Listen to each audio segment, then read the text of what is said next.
Hola, bienvenidas y bienvenidos a esta presentación de un estudio bibliográfico sobre principios y aplicaciones de las operaciones unitarias de ingeniería química por estudiantes del curso Operaciones Unitarias 2 de la carrera de Ingeniería Química de la Universidad de Sonora.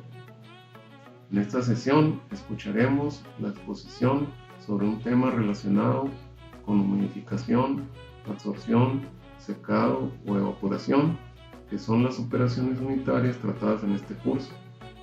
Sin más preámbulo, vayamos a la presentación. Buen día, pues el artículo que hoy les voy a presentar es acerca del enfriamiento evaporativo pasivo tiro descendente. Ahorita van a ver por qué se le llama pasivo y pues por qué es tiro descendente, ¿no? Pues esta fue Eppel, Lopas, Robinson, Cook en el 2000. Pues es importante que vean la fecha también. Ellos son del Reino Unido. Bueno, pues también me gustaría aclarar en este punto que pues esta investigación fue financiada por la Unión Europea a partir del 2000, no, antes del 2000, 3 años, ¿no? Antes de llegar a la conclusión de todo lo que tienen. Ese artículo está dividido en 4 partes, si no me equivoco. Entonces, probablemente vayan a ver los demás después. Y sea como solamente una introducción y un acercamiento hacia los conceptos. Pues como contenido tenemos los conceptos y métodos, el enfriamiento evaporativo pasivo de tiro descendente, que también iría dentro del concepto y métodos, pero como es un poquito largo y es como que más específico a eso, pues lo quise poner en otro punto. Y de ahí tenemos los antecedentes, de dónde partieron los investigadores para realizar esta investigación. Bueno, pues como introducción, nosotros podemos decir, o se dijo, pues se sigue diciendo que la preocupación por la degradación ambiental ha aumentado de manera constante durante los últimos 40 años. Esta investigación fue financiada gracias a que se realizó el protocolo de Kioto, no sé si lo recuerdan, en 1997, y nos pues pidió a las organizaciones que estaban dentro que se redujera un 20% los niveles de carbono en 1990, para el año 2010.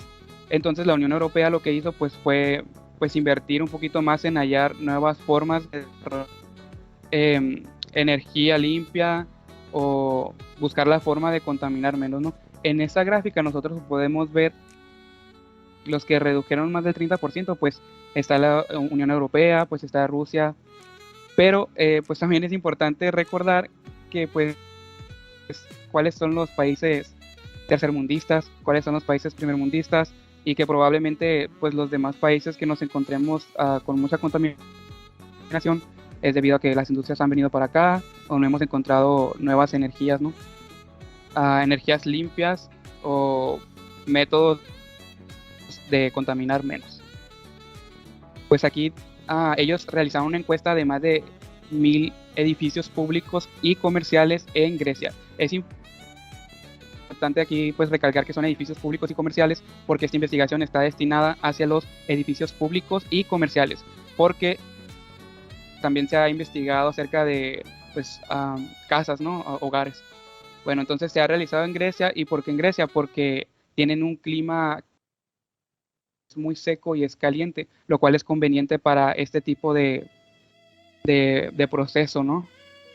Entonces en Grecia se ha demostrado que los edificios sin aire acondicionado suelen consumir hasta un 44% menos de energía al año que sus homólogos con aire acondicionado. Pues también es importante pues recalcar que no solamente están sin aire y ya, hay unos que ya optaron por algunos otros métodos que pues vamos a ver aquí. La aplicación de técnicas de enfriamiento pasivo puede ser un medio útil para reducir las emisiones ambientales. El enfriamiento evaporativo tiene un gran potencial al respecto. Con esto nos referimos a que, pues por lo general, los edificios que consumen energía, la mayor parte de ella pues también viene de la refrigeración, ¿no? En algunos lugares que son muy calurosos, y pues como tal la energía, producir energía, cuesta pues mucho esfuerzo, cuesta dinero y contamina.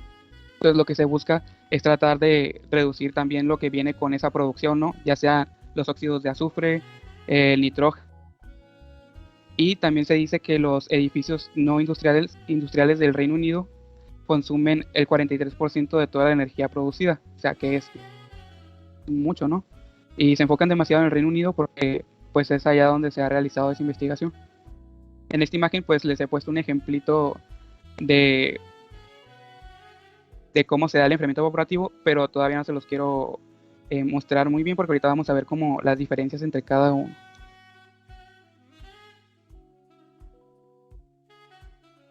En esta vemos la figura 1, que es la carta psicométrica, y está mostrando un proceso de enfriamiento evaporativo.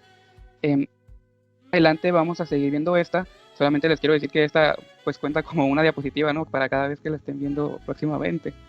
Bueno, pues en el eje de las X pues vemos la temperatura de bulbo seco, que está en grados Celsius. En las ordenadas vemos la humedad absoluta. En este caso está en gramos sobre kilo. Si ven un 0 de más que en nuestra gráfica que tenemos en las notas, pues es por eso, ¿no? Así que no se preocupen. Y es que pues esto se basa en gramos sobre kilogramos de aire seco, y esto está basado en una presión barométrica de 101.325 kilopascales. Aquí se ven unos puntos que llevan unas líneas. Ahorita vamos a ver un poquito más acerca de ello. Ahorita vamos por qué están. Bueno, otra que se me pasó, disculpen, es la temperatura de bulbo húmedo, ¿no? Que nosotros no la tenemos en ella, en la pero ¿no? Aquí tenemos también la saturación, y pues sería todo en esta parte, ¿no? O sea, conceptos. Este enfriamiento evaporativo pues ocurre como consecuencia del calor latente de vaporización, algo que ya habíamos hace, pero es importante pues ver la grafiquita esta de nuevo, ¿no? O sea que es muy clara, y pues es decir que es la cantidad de energía requerida para convertir la unidad de masa de líquido a la fase vapor.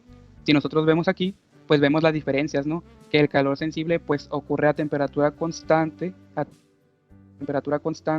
Eso sí, el calor latente de vaporización es mucho más grande que el calor sensible. El calor latente de vaporización rodeca de los 2200 sobre kilogramo, mientras que el calor sensible pues solamente, como ya recordamos, es 4.18 kilojoules sobre kilogramo Kelvin. Esto para el agua, ¿no? Esto nos estamos refiriendo todo el tiempo para el agua porque así se refería en el artículo, y porque es el líquido que más se utiliza para refrigeración o enfriamiento de este método. Bueno, es importante también recordar que la energía pues es suministrada por el aire del ambiente. Tiene pues un contenido y tiene una capacidad también para retener vapor, y esos están indicados por la temperatura de bulbo seco, está indicado por la humedad relativa. Bueno, que si recordamos pues la humedad relativa pues era la relación entre la presión parcial de vapor de agua y la agua saturada. Bueno, en cuanto a la aplicación del enfriamiento evaporativo a los edificios, pues han surgido 5 categorías de procesos. Una de ellas es el enfriamiento evaporativo pasivo indirecto, enfriamiento evaporativo activo indirecto, directo, activo directo, y de 2 etapas. Entonces, lo que vamos a hacer aquí pues es desglosar cada uno y pues ver un poquito pues, acerca de lo que se trata, ¿no? Aquí también tenemos la misma imagen que les presenté anteriormente. Ahorita van a ver pues cuál corresponde a cuál. Bueno, el enfriamiento evaporativo pasivo indirecto, este implica la transferencia de calor por conducción. Importante aclarar que es de conducción desde un sólido a una fuente de agua, que se enfría por evaporación al aire, y este ocurre sin aumento de la humedad absoluta.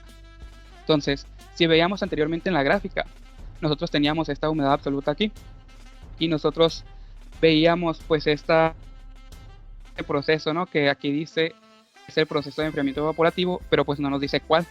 En este caso, como sabemos que esta solamente a través de esto, esta sería un ejemplo pasivo indirecto, porque pues pero pues la que está en la que está ocurriendo todo el proceso pues es en el empaquecito, ¿no? Bueno, entonces como dijimos que ocurre sin aumento de humedad absoluta, ya que cuando se atraviesa el aire no hay un aumento de la humedad absoluta, ya que no absorbe agua. Entonces en este caso sería del punto A al punto B, porque estamos viendo que está disminuyendo la temperatura del bulbo seco, pero no está aumentando ni disminuyendo la humedad absoluta. Si vemos, pues es que la saturación pues sí aumenta, ¿no? Que teníamos de 40 pasa a 50, ¿sí? Y pues es importante ver que dónde nos encontramos, si en la zona de confort o dónde, ¿no? Si veíamos aquí en el punto A, pues estábamos en una temperatura pues en la que sí hace bastantito calor, y por lo regular pues el punto de confort se encuentra a grados Celsius y el 50%. Entonces por aquí estaría más o menos. Entonces punto aquí B, pues entonces estamos en una confort, no en el punto, pero pues sí en una zona agradable. El enfriamiento evaporativo pasivo indirecto, pues ejemplos sería el estanque de agua con sombra sobre un techo sin aislamiento, este que tenemos aquí. Entonces no consiste en otra cosa que poner agua y que se vaya evaporando por efecto de el aire caliente que va pasando encima, o pues ya sea también pues la luz solar, que muchas veces en este caso es con sombra. Es por eso que solamente se lleva a cabo por el paso del aire, el aire caliente. Entonces al tomar el agua, el calor latente del techo, se va enfriando la habitación, porque la habitación es la que se encuentra caliente, le pasa el calor al techo y sube, ¿no? Después tenemos la aspersión de techos o enfriamiento por aspersión de techos, que igual estamos utilizando pues nuestro sistema en el techo, pues no está sombreado y hay unos aspersores, ¿no? O atomizadores también se les llama, que sirven para utilizar el mismo funcionamiento que el otro, ¿no? Toma el calor latente de esta pared que está aquí, este techo, lo toma, entonces al tomar el calor de aquí, este se enfría y este pues llega a evaporarse. Entonces es lo que sucede también en este caso. Luego tenemos una película de agua en movimiento, que ahí se las voy a deber, creo que se ponerla, ya la tenía, no sé dónde quedó.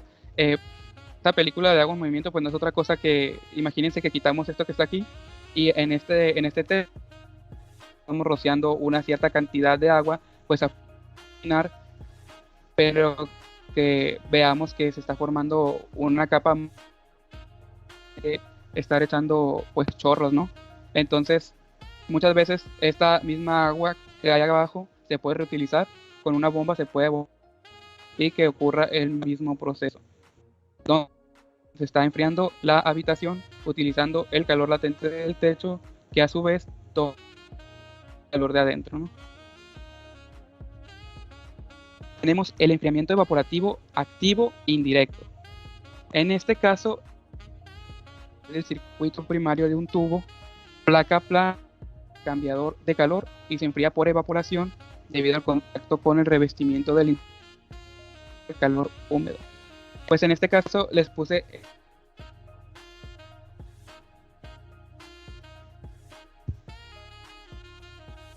es que bien podría tratarse de que el aire pues esté pasando directamente, o podríamos tener otra configuración donde no esté pasando aire, solamente esté tomando el calor de la habitación y por medio del intercambiador de calor está transfiriendo calor, ¿no? Por el gradiente de temperatura. En este caso pues corresponde un poquito más a otro, pero me gustó cómo se veía y les quise como que dar otra perspectiva, ya que no hay muchas imágenes acerca de esto. Bueno, entonces eso sería como un circuito pues cerrado, donde esto está frío y le está pasando, la habitación está pasando pues calor a estos intercambiadores. Bueno, en un enfriamiento evaporativo, nosotros tenemos que sería de A a B, debido a que no hay un aumento en la humedad absoluta, puesto que no hay contacto, no hay una absorción del aire caliente del agua, o sea, no lo absorbe, entonces no aumenta su humedad absoluta, perdón. Entonces sería del punto B también. Ahora, en un enfriamiento evaporativo directo, pues este implica la evaporación de gotas de agua en la corriente de aire que sirve a la zona, ¿no? La zona objetivo, pues es el lugar que nosotros queremos enfriar. Y pues en este caso vemos esta imagen donde se está tomando aire de afuera, está entrando por aquí. Muchas veces hay empaques o no los hay, pero si los hay húmedos, entonces al caliente por aquí, lo que hace es que pues esa misma agua pues se evapora. Al evaporarse el aire entra helado, ¿no? Frío, no helado. Y ya mientras que el caliente va subiendo diferencia de densidades, nosotros sabemos que el frío, perdón, es más pesado, entonces va a ser fácil mantenerlo aquí abajo, mientras que el caliente pues va a ser más fácil que suba de estas aberturas. Luego tenemos los ejemplos, que sería evapotranspiración, que es lo que ocurre en las plantas, que las plantas lo que hacen es que ellas pierden humedad, transpiran para rechazar el aumento de calor sensible, o sea, es decir, no calentarse. Tenemos una activa que pues este concepto es pues muy antiguo, ¿no? Se utilizaba hace mucho y es más conocido en la arquitectura, y pues o implicaba tradicionalmente pues humedecer empaques o colocar frascos porosos llenos de agua en la parte superior de la chimenea. En este caso estamos viendo pues un edificio muy moderno que tiene una chimenea. Esta sería nuestra torre evaporativa y dentro debe haber algunos empaques, también pues frascos porosos, ¿no? Depende de configuración. Las temperaturas de ese aire de salida de la torre suelen ser solamente 2 grados Celsius más altas que la temperatura de bulbo húmedo. Y es decir que la adición de vapor de agua, el calor latente de la mezcla de aire-vapor. Este aire se mueve a lo largo de una etapa constante o una línea de temperatura de bulbo húmedo. En esta la línea AC, ya que de una temperatura con un cierto porcentaje de saturación a una temperatura menor, pero con un mayor porcentaje de saturación y una humedad absoluta, debido a que el aire que está a enfriar la habitación está ahora sí pues que humedecido, ¿no? Ya absorbió agua que se encontraba en los empaques. Ahora tenemos el enfriamiento evaporativo. Pues el aire enfriado se entrega directamente. Si vemos, tenemos este enfriamiento directo.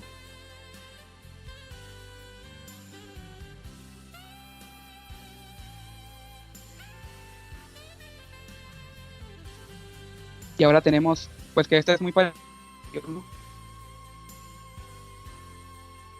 Solamente que el aire enfriado por evaporación se entrega directamente a la zona objetivo. Es decir, en este caso ya hay una abertura, ¿no? Podría decir que este aire caliente del exterior pues entra a una extracción de aire húmedo y caliente, y entonces se enfría el aire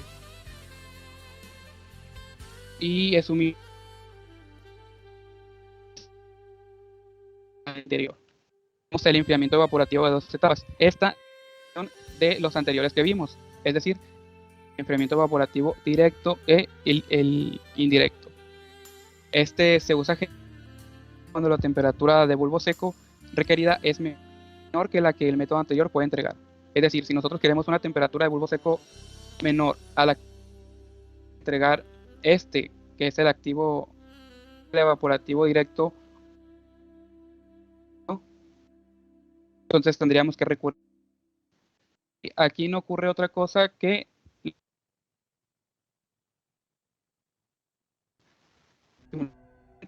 bueno, primero estamos aquí en esta con una temperatura mayor, porcentaje de saturación, después sin aumentar o disminuir la humedad absoluta, pues llegamos a una temperatura aproximadamente 25 con una saturación mayor, aproximadamente 60.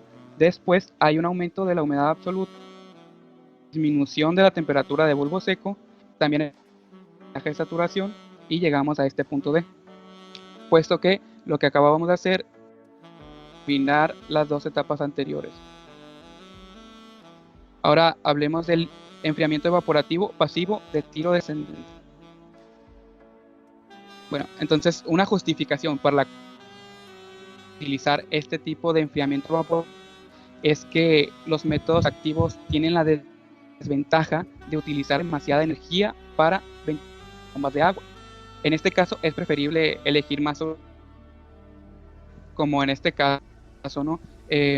Soluciones que no utilicen consuman energía o demasiada. Como principios podemos decir que los micronizadores, también llamados aspersores, se cambiarán por gotas finas de agua del tamaño del orden. Nosotros sabemos esto ya con mucho, debido a que sabemos que si nosotros aumentamos de contacto, la evaporación en este caso, entonces después tenemos que el gradiente de temperatura de la interfaz gota-aire, ver que pues no dice agua, no dice que puede ser de agua, pero la queremos muy muy pequeña, entonces, y esta provoca una transferencia neta de calor del aire. Bueno, después sabemos que el vapor cerca de la superficie del agua se difunde al aire no saturado. Esto ya lo hemos visto anteriormente en clase también, que esto se debe pues al gradiente de concentración también. En algunos casos pues también se da por transporte difusional, en algunos otros casos pues transportes convectivos. En este caso vamos a hablar solamente de difusional, debido a que no estamos nosotros metiendo alguna corriente de aire en las transportes a la unidad habitacional o en el edificio, ¿no? Bueno, como antecedentes, pues solamente son que venían, pues no venía muy explícito, pero solamente era una forma de tener una base y poder comenzar con, ¿no? Este principio de utilizar la evaporación, pues la arquitectura vernácula de los climas cálidos y secos de Medio Oriente, perdón. Nosotros que pues allá el clima es muy cálido en algunas regiones. Podríamos decir lo mismo aquí de Sonora, a costa. Nosotros sabemos que como acá pues es más calor, y este tipo de enfriamiento no podría ser útil, ya que el aire ya está saturado y no podría tomar más aire o vapor, el aire seco, que no estaría tan seco. Bueno, entonces como podemos ver aquí, estas son arquitecturas vernáculas. Aquí pueden una torre chimenea que pues utilizaba ese principio desde hace ya tiempo, ¿no? No especifica tiempo tampoco, o sea, no especifica cuánto fue. También tenemos que después de se realizó un edificio experimental, tampoco registra el año, solamente a principios de los 80, si no me equivoco. Aquí tenemos la alimentación, aquí hay unos empaques, los empaques están recubiertos con mojados, están humedecidos. Este es el ático, tenemos los registros del techo, ¿no? Por donde saldría el aire. No, disculpa, como un tipo ventilador, ¿no? O sea, por ahí se repartiría entre las habitaciones.